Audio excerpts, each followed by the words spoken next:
नमस्ते, म Kurseong जुस्लो sub division president नरमेन्जन। मेरो भनाइ चाहिँ के छ भने चाहिँ आज जुन चाहिँ हिजो जुन चाहिँ अब जस्तै सेन्ट्रल कमिटीले के अरे दार्जिलिङबाट सेन्ट्रल कमिटी रिजर्भ गरेर जुस्लो भन्नुमा आएको थियो र त्यसको बारेमा एक दुईवटा बात भन्न चाहन्छु। किनभने जुस्लो सेन्ट्रल कमिटी 3 जना मतलबले चाहिँ खालि 3 जनाले चाहिँ यो जुस्लो डिजर्भ गर्न सक्दैन। किनभने हामीले पनि थाहा हुनुपर्ने कुरो हो, तर हामी यसमा चाहिँ हामी मान्दैन, सहमत छैनौँ। किनभने जुस्लो चाहिँ पहिला उनीहरूले ठिकै भन्छ 2007 नै हामीले के अरे जुस्लो चाहिँ पार्टीसँग छ, गोर्खा जनमुक्ति मोर्चासँग छ भनेर सँगले छ भनेर चाहिँ हामी पार्टीको भारतीय सङ्गठन हो भनेको थियो उनीहरूले। तर म मान्छु पक्का हामी 2007 देखि नै हो हामी।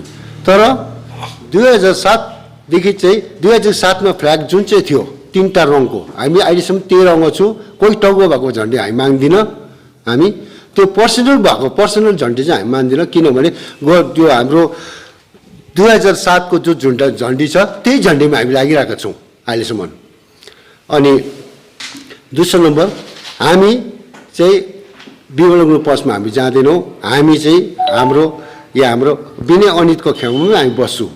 किनभने हाम्रो जुन चाहिँ आन्दोलनमा त्यत्रो मान्छे 12 जना मान्छे मर्दा पनि उसले चुबो लाएर गएर दिल्लीमा गएर लुक्ने, बाघ भने पुच्छर लगाएर दिल्लीमा गएर पुच्छर लुकाएर बस्ने, अब एयर कन्डिसनमा बस्ने मान्छे चाहिँ हामीलाई, त्यो नेता चाहिँ हामीलाई चाहिँदैन।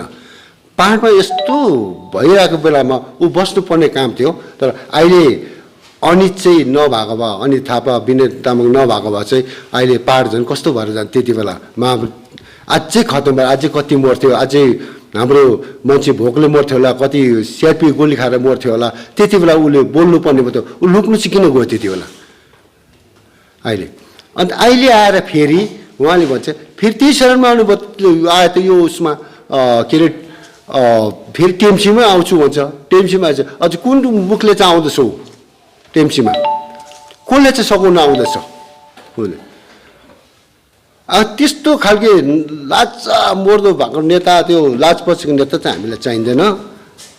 हामीलाई चाहिन्छ सच्चा र इमान्दारी नेता। किनभने हामीलाई अहिलेसम्म अनित जस्तो नेता चाहिँ हामीले जुस्लोले पाएको छैन, भने चाहिँ पाहाडको जनताले पाएको छैन। यस्तो राम्रो खालको नेता चाहिँ हामीले छोड्न सक्दैनौँ। र हाम्रो जुस्लोको जति पनि दाजुभाइहरूलाई म भन्न चाहन्छु, अरू जति पनि जस्तै अब दार्जिलिङ क्षेत्रका जति पनि हाम्रो सबै मानवहरूलाई सबैलाई म रिक्वेस्ट गर्न चाहन्छु कि हामी चाहिँ अनित जस्तो नेता चाहिँ हामीले पाउँदैनौँ र उहाँलाई चाहिँ हामीले एकदमै साथ दिनुपर्छ र यसपालि उहाँलाई नै सघाउनुपर्छ। हामी लास्ट अहिले भने भोलि यता गर्ने म चाहिँ होइन। हामी अहिले पनि हामी पहिला अनितसँग छु, भोलि पछि अनितसँग रहनेछु, लास्टसम्म चाहिँ अनितलाई नै हामीले सघाउनेछौँ। अनि हाम्रो जुस्लोको भाइहरूले पनि अहिले यही निर्णय लिएको छ कि हामी जति पनि खरसाङमा जति सेक्टरहरू छ, सेल्समेन सेक्टर छ, होटल सेक्टर छ, अनि हाम्रो शाखाहरू छ, सिटोङ छ, यो डिलर जति पनि खरसाङको जति पनि हामीले गठन गरेको जति पनि हाम्रो जुस्लोहरू छ, उहाँलाई सबैलाई म बिन्ती गर्न चाहन्छु कि तपाईँहरूले कि अनितलाई नै सघाउनुपर्छ। किन म तपाईँहरूसँग मैले भनेछु, तपाईँहरूले पहिला तपाईँसँग फोनमा बात पनि भइसकेको छ र हामी चाहिँ एकदमै अहिलेसम्म हामी ठिकै छु। अरू कसैको दबाईमा आउनु पनि छैन। हामी सिर्फ हामीले कोही चिन्दैन, अनित मात्रै चिन्छौँ हामी। अनि हामी चाहिँ कुनै पनि हालतले हामी चाहिँ कसै पनि अरू अन्य पार्टीलाई हामी चिन्दैन पनि भन्दै यो मेरो छोटो भाव यही सोच गर्छु। धन्यवाद। हुन्छ, सबैलाई जय गोर्खा, नमस्ते। म बिरबल पाखरिन, जुस्लो खरसाङ महकुमा समितिका मूल सचिव। विशेष गरी म के भन्न चाहन्छु भने हिजो जुस्लो केन्द्रीय समितिले चाहिँ जुन चाहिँ जुस्लो विघटन भयो भन्ने कुरा गरेको छ, त्यो विघटन भएको कुरालाई चाहिँ हामी जुस्लो खरसाङ महकुमा समिति चाहिँ यसलाई अमान्य ठर्दछौँ।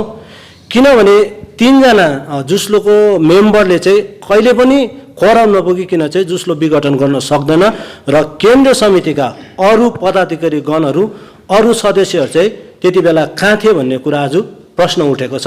र त्यही माथि अर्को एउटा कुरा के भन्दाखेरि जुस्लो विघटन चाहिँ जुस्लोका त्यहाँनिर व्यक्तिहरूले जुस्लोको सदस्यहरूले नभनेर चाहिँ पार्टीको मानिसहरूले भनिरहेको थियो र यो कुरालाई पनि हामी चाहिँ के गर्दछौँ एकदमै हास्यास्पद भनेर आज हामी यो कुरालाई ठहर गर्दछौँ। किनभने जुस्लो केन्द्र समिति चाहिँ सायद 3 जनाले चाहिँ कहिले पनि बनेको हुँदैन भन्ने हामीलाई थाहा छ।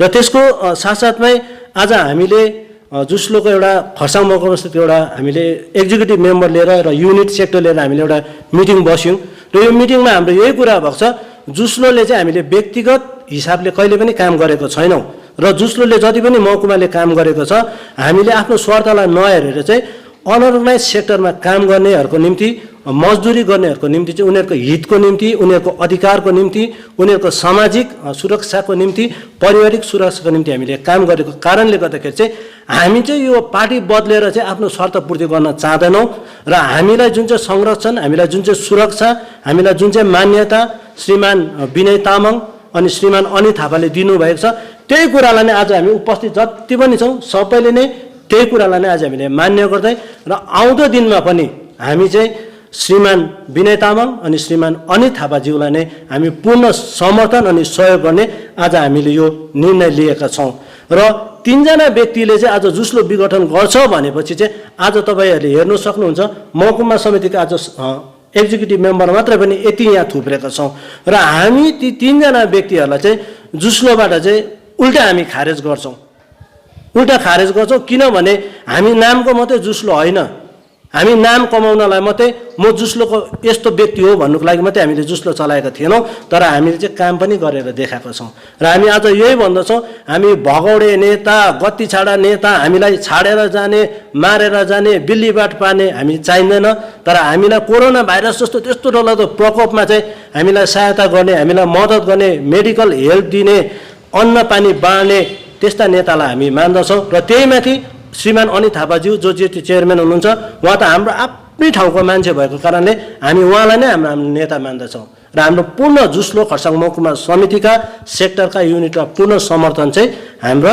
श्रीमान विनय तामाङ अनि श्रीमान अनित थापाज्यूलाई नै हामी दिँदछौँ। अनि एउटा विशेष एउटा कुरा चाहिँ के भन्दाखेरि जनमुक्ति अनअर्गनाइज सेक्टर लेबर युनियन जो चाहिँ रेजिस्टर्ड एउटा युनियन हो जसको रेजिस्ट्रेसन नम्बर 21912 हो र यो रेजिस्ट्रेसनको प्रक्रिया चाहिँ हाम्रो पूर्व अध्यक्ष हुनुहुन्थ्यो श्रीमान डेभिड राईज्यू र उहाँले गर्नुभएको थियो र उहाँको पहलमा यो रेजिस्ट्रेसन नम्बर चाहिँ पाउन प्राप्त गर्न सकेको थियो र उहाँले हिजो भन्नुहुँदै थियो यो रेजिस्ट्रेसन नम्बर चाहिँ अब कसैले चलायो भने चाहिँ हामी उनीहरूलाई लिगल नोटिस पठाउँछु भन्नुहुँदै थियो तर म एउटा विशेष गरी एउटा तपाईँहरूलाई जानकारी के गराउन चाहन्छु भन्दाखेरि यो रेजिस्ट्रेसन नम्बरमा चाहिँ Janmukti unorganise sector labour union Kurseong महकुमा समितिको पनि 1 जना व्यक्तिको नाम चाहिँ यो रेजिस्ट्रेसनमा छ त्यति बेला त्यसर्थ यो हामी चलाउन सक्छौँ र यो चाहिँ त्यो 3 जना बसेर त्यहाँ बस्नेको चाहिँ उनीहरूले किनेर राखेको रेजिस्ट्रेसन चाहिँ पेवा चाहिँ होइन र हामी यही जानकारी गराउँछौँ यो रेजिस्ट्रेसन नम्बरमा चाहिँ खरसाङ महकुमा समितिका पनि 1 जना व्यक्तिको चाहिँ रेजिस्टर गर्दाखेरि के भएको छ त्यसमा चाहिँ नाम एन्ट्री भएको छ। धन्यवाद।